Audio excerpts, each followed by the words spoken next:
आपका 10 न्यूज उर्दू में 10 न्यूज उर्दू हर खबर पर रखता है। औज़ुबिल्लाहि मिनश्शैतानिर्रजीम, बिस्मिल्लाहिर्रहमानिर्रहीम। 10 न्यूज की लाइव फीड में आप सब लोगों का स्वागत है, क्योंकि हमेशा 10 न्यूज उर्दू जो है हमेशा बेज़ुबानों की आवाज बनता है। हमेशा हम वो चीजें एडमिनिस्ट्रेशन तक पहुंचाते हैं जो जिन लोगों की बुनियादी तौर पर कोई सुनवाई नहीं होती है। इसी सिलसिले में हमारे साथ जुड़ चुके जम्मू कश्मीर के एक माननीय शख्सियत रहमत चौधरी साहब। रहमत चौधरी साहब, 10 न्यूज उर्दू के इस स्टूडियो में आपका वेलकम है। मोहसिन साहब, सबसे पहले मैं 10 न्यूज उर्दू का बहुत ही मशकूर और ममनून हूँ कि इन्होंने मुझे आज अपने लाइव टेलीकास्ट में लाया, और मैं इस चैनल का बहुत ही आभारी हूँ। और आपको मैं बहुत बहुत मुबारकबाद पेश करता हूँ कि आपका 10 न्यूज जो है दिन ब दिन प्रतिदिन तरक्की और तामीर और तरक्की करे, और ये जो न्यूज़ चैनल है ये सबसे टॉप आ जाए, क्योंकि इसमें जो भी लोग जुड़े हैं वो मेहनती हैं। सोशल काज के लिए इन्होंने अपनी फाइट भी की है, और सोशल काज के लिए इन्होंने इस 10 न्यूज़ उर्दू को बनाया है। मुझे उम्मीद है कि ये तमाम पब्लिक ग्रीवेंसेस लोगों के सामने लाएंगे, और खास करके एलजी इंतजामिया तक लाएंगे, गवर्नमेंट तक लाएंगे। और मैं सब बहुत बहुत आभारी हूँ आपका। चलिए, बहुत बहुत शुक्रिया कि अल्लाह इस 10 न्यूज उर्दू को आगे बढ़ाइए, क्योंकि बुनियादी तौर पर हमारी पूरी टीम की ज्यादा कोशिश रहती है कि जम्मू कश्मीर तामीर और तरक्की करे, और जिस जगह पर डेवलपमेंट इश्यूज है वो डेवलपमेंट हुकाम तक पहुंचे। सबसे पहले रहमत चौधरी साहब, आपसे सवाल है कि बुनियादी तौर पर पिछले 8 सालों से भाजपा सत्ता में बैठी हुई है, किस प्रकार से जम्मू कश्मीर की तामीर और तरक्की को देख रही हो? इस वक्त मौजूदा टाइम में बहुत बड़े सवालात उठ रहे हैं हमारे एमपी साहिबान पे, चाहे उसमें अकबर लोन साहब है, डॉक्टर फारूक अब्दुल्ला साहब है, हसनैन मसूदी है, जिगल किशोर है, डॉक्टर जितेंद्र सिंह है। जम्मू कश्मीर मुसीबत में डल रहा है। जम्मू कश्मीर की लेजिस्लेटिव असेंबली डिसॉल्व हो चुकी है। एक ही इंस्टीट्यूट इस वक्त बचा हुआ है, वो है एक तो पार्लियामेंट और पंचायत राज। किस प्रकार से इन दोनों इंस्टीट्यूशंस को देखते हो? डीडीसी, पंचायत सरपंच और हमारे पार्लियामेंट मेंबर किस प्रकार से लोगों की नुमाइंदगी कर रहे हैं? देखिए मोहसिन साहब, जैसा कि आपने सवाल किया, इस सवाल का एक ही जवाब है मेरे पास कि मैंने कोई भी काम ऐसा पंचायत लेवल में नहीं देखा, क्योंकि मैं भी दूर दराज एरियाज में जाता हूं और लोगों के मुश्किलात का जायजा लेता हूं। डोर टू डोर मेरी कैंपेन हुआ करती थी जब मैं सियासत में था। अब मैं सोशल वर्क कर रहा हूं, सोशल एक्टिविटीज के माध्यम से मैं ये काम कर रहा हूं। लेकिन आज भी मेरे पास फोन कॉल्स आते हैं कि हमारे गांव में ये नहीं है, हमारे गांव में ये नहीं है, हमारे गांव में ये नहीं दिया जा रहा है, हमारे गांव में वो नहीं दिया जा रहा है। कहीं ना कहीं जो पंचायत लेवल पे काम हो रहे हैं, मुझे लगता है कि पंचायत लेवल में कोई काम नहीं हो रहा। मैंने कागजी बातें हैं, लेकिन ग्राउंड लेवल कुछ नहीं है। ग्राउंड लेवल अगर आप देखोगे कि आपने ग्राउंड लेवल पे जाना होगा और ग्राउंड लेवल के लोगों से पूछना होगा कि काम हो रहा है कि नहीं हो रहा है। जी जी। और भी बहुत सारी बातें हैं जो आदमी कहने को तो बहुत कुछ है, लेकिन यहाँ पर कहना ही सिर्फ पड़ रहा है, कोई भी इस चीज का हल नहीं निकल रहा है। अब यहाँ किश्तवाड़ के लोगों का, खास करके मैं किश्तवाड़ लोगों की बात करूंगा, यहाँ पर जो डीसी साहब आए हैं बहुत अच्छे ऑनेस्ट ऑफिसर हैं, और डॉक्टर भी हैं वो। और उनसे यहाँ के लोगों को बहुत सारी उम्मीदें हैं क्योंकि यहाँ के लोगों को पूरी उम्मीद है कि यहाँ पर डीसी साहब जो है अच्छा काम करवाएंगे। और जब तक डीसी साहब यहाँ पर होंगे, मुझे भी उम्मीद है, अपने जिस तरह उनका मतलब चाल चलन है। आप अर्फाइल डिस्ट्रिक्ट के रहने वाले हो, एक तंजीम में आप स्टेट लेवल के ओहदे पर बैठे हुए थे। बुनियादी तौर पर एक सवाल जुड़ रहा है, जिला रामबन है, जिला किश्तवाड़ है, जिला डोडा है। किस प्रकार से तामीर और तरक्की को आप देख रहे हो? जिस प्रकार से आज कई दिनों से जम्मू श्रीनगर नेशनल हाईवे पर फ्रूट से भरी हुई गाड़ियां जो है ट्रैफिक जैमिंग में फंसी हुई है। कहीं सोशल एक्टिविस्ट प्रोटेस्ट पे उतरे कि आखिरकार इन लोगों ने पूरे साल मेहनत की हुई है, लेकिन इन लोगों की मेहनत पे पानी फेर दिया जा रहा है, क्योंकि फ्रूट जो है गाड़ी में है, गर्मी की का टाइम है, फ्रूट खराब हो रहा है। लेकिन टस से मस्ती है। सवाल शुरुआत में हमने कहा था कि ये रिस्पॉन्सिबिलिटीज कहीं ना कहीं हमारे पार्लियामेंट मेंबर साहब डॉक्टर फारूक अब्दुल्ला, हसनैन मसूदी, अकबर लोन, जिगल किशोर और डॉक्टर जितेंद्र सिंह साहब पर है। लोग बड़े इमोशनल है, गुस्से में है, ये लोग आवाज उठा सकते हैं इन्हीं चीजों के इनको पार्लियामेंट ये, लेकिन ये लोगों के मुफाद से ज्यादा पार्टी की मुफाद की बात करते। किस प्रकार से देश, क्या इन लोगों को सत्ता में दोबारा आने का हक है? देखिए मोहसिन साहब, जैसे कि आपने कहा कि फ्रूट की गाड़ियां जो है इस वक्त नेशनल हाईवे में है, जो जम्मू शाहरा से और कश्मीर शाहरा का जो नेशनल हाईवे है वहां पर इस वक्त फ्रूट की गाड़ियां लगी हुई है, भर पड़ी हुई है, खराब हो रहा है फ्रूट सारा। फ्रूट जो है जो 100 रुपए केजी बिकता था वो इस वक्त 10 रुपए केजी लेने में भी लोग जो है सड़क पे लेने को भी तैयार नहीं है, क्योंकि वो खराब हो रहा है। ये सब नेशनल हाईवे की सबसे जो नालायकी है, जिन्होंने वो काम पकड़ा है, जिसकी वजह से रास्ते बंद हो जाते हैं और वो कई कई दिनों तक उन गाड़ियों को वहां पर रहना पड़ता है। और उन गाड़ियों में जो माल लदा हुआ है, जो मेहनत जो होती है, जो कश्मीरी अपने सेब पे अपनी जो अपने बागीचे पर मेहनत लगा रहा है, उसकी मेहनत पे इस वक्त मैं समझता हूँ कि उनके साथ ज्यादती हो रही है।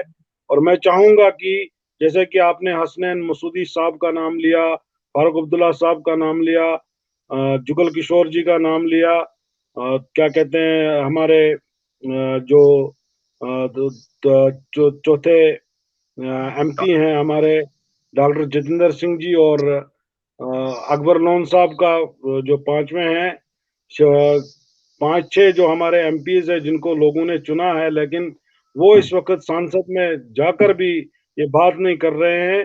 कहीं ना कहीं हम अपने आप को कोस रहे हैं कि हम लोगों ने इन लोगों को जिताया है।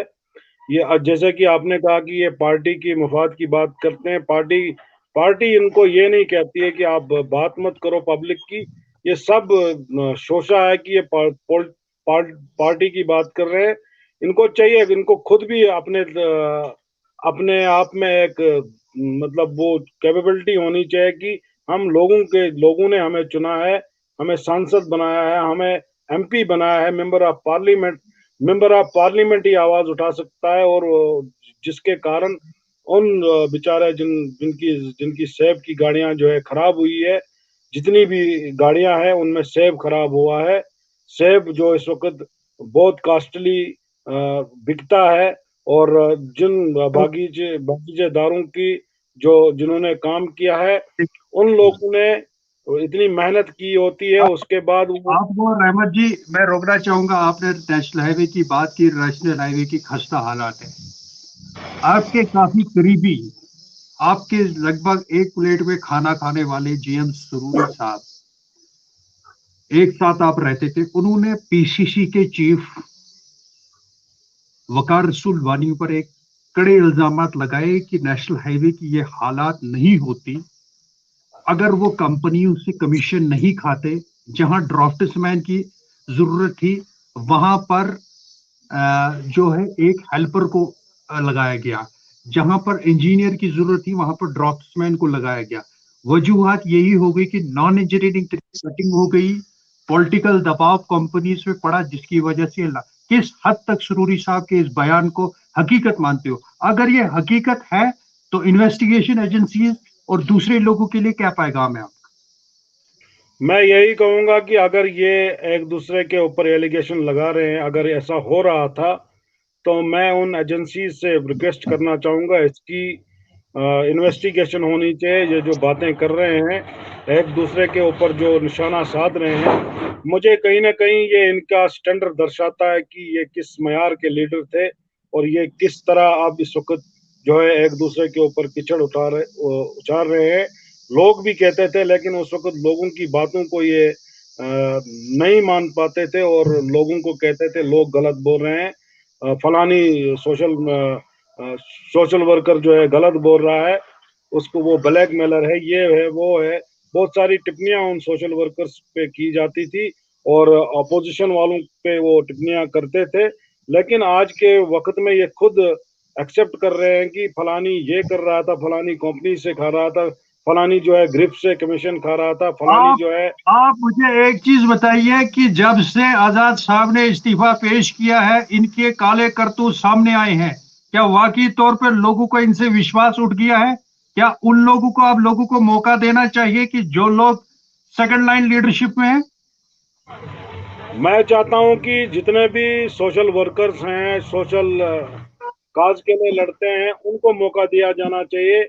उनको पब्लिक को मौका दिया जाना चाहिए कि वो संसद में जाए। वही लोग जो है अगर फलाह और बहबूदी की बात करते हैं और ग्राउंड लेवलिटी की बात करते हैं, मैं समझता हूं कि ऐसे सोशल वर्कर्स को आगे मौका दिया जाना चाहिए। ये नहीं जरूरी है कि उसकी पार्टी हो या ना हो, उसे मौका दिया जाना चाहिए कि आगे आए, वो हमारे असेंबली में हमारी बात उठाए, हमारी संसद में बात उठाए। ऐसे नौजवानों को मौका देना चाहिए जो वाकई में गरीबों के हित की बात करते हैं, जो देश की बात करते हैं, देश की तामीर और तरक्की की बात करते हैं। ये कहीं ना कहीं जो नबी साहब की जो जब से कांग्रेस से हटे हुए हैं, जो 90+ की बात कर रहे हैं, जो ये कहते हैं कि हम जी यहाँ पर चीफ मिनिस्टर जो है गुलाम नबी आजाद साहब को बनाएंगे, यहाँ के लोगों को बता रहे हैं। मैं कहीं ना कहीं ये उन लोगों से कह देना चाहता हूँ लोग इतने भी बेवकूफ नहीं है कि वो कि नए नए लीडर को, नई नई पार्टी को सीधा चीफ मिनिस्ट्री का दावेदार बनाएंगे। लोग सुलझे हुए हैं, लोगों को पता है क्या करना है।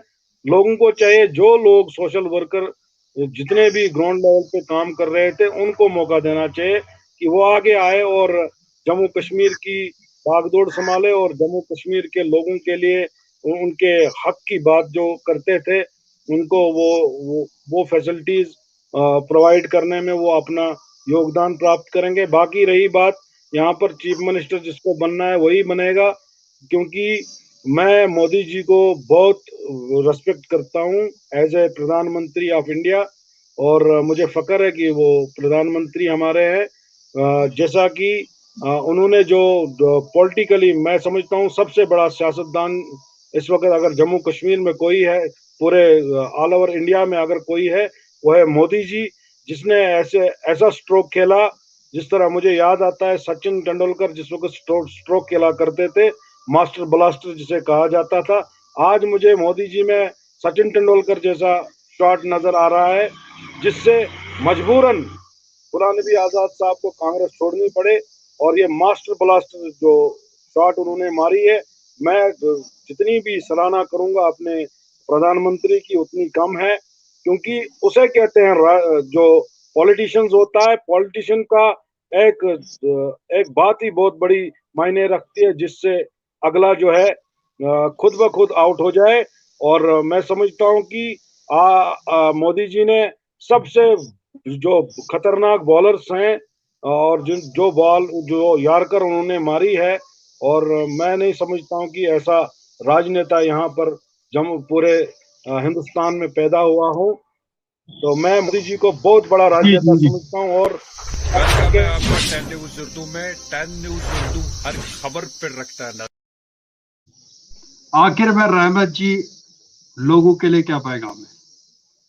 लोगों के लिए मैं यही पैगाम देना चाहूंगा, क्योंकि आने वाले समय में मौसम सरमे आने वाला है, और हम लोग जो है 6 महीने के लिए जम्मू में नहीं जाते हैं, क्योंकि हम सर्दियों में ही यहीं पर रहते हैं। तमाम लोग जो यहाँ के तो किश्तवाड़ी हूँ, बानिहाली हूँ, भद्रवा डोडा के लोग हूँ, जो गरीब तबके से जो मिडिल क्लासेस लोग हैं, वो अपने घरों में रहते हैं। वो कहीं पर मौसम सरमा में नहीं जाते हैं सर्दियों की वजह से।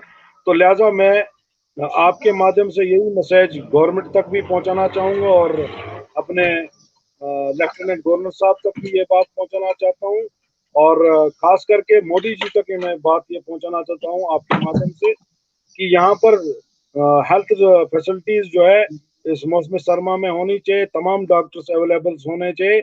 यही मेरा मिशन भी है और इसी मिशन पर मैं काम कर रहा हूँ और इस मिशन को कामयाब करने में मैं हर वक्त यही बात कहूंगा।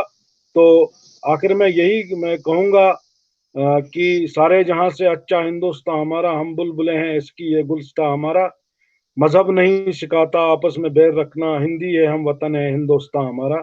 और आ, आपने जो क्वेश्चंस किए बहुत अच्छे क्वेश्चंस किए, फ्रूटफुल मतलब डिबेट हुई यहाँ पर।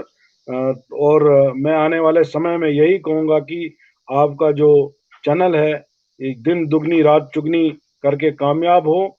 और आपने पहले ही दिन मुझे बुलाया, मैं आपका मशकूर व ममनून हूँ। और जितनी भी तारीफ इस चैनल की जाए उतनी कम है। और मुझे उम्मीद है कि ये चैनल दिन ब दिन प्रतिदिन तामीर और तरक्की करेगा। और मुझे अच्छा लगा कि आपसे बात करते हुए आपने बहुत अच्छे क्वेश्चन पूछे आपने तरीके से। तो अगर लास्ट पॉइंट यही था तो ये चलिए मेरा रहमत जी, मैसेज बहुत है। बहुत शुक्रिया हमारे साथ जुड़ने के लिए। Thank you very much sir, thank you very much. Thank you sir.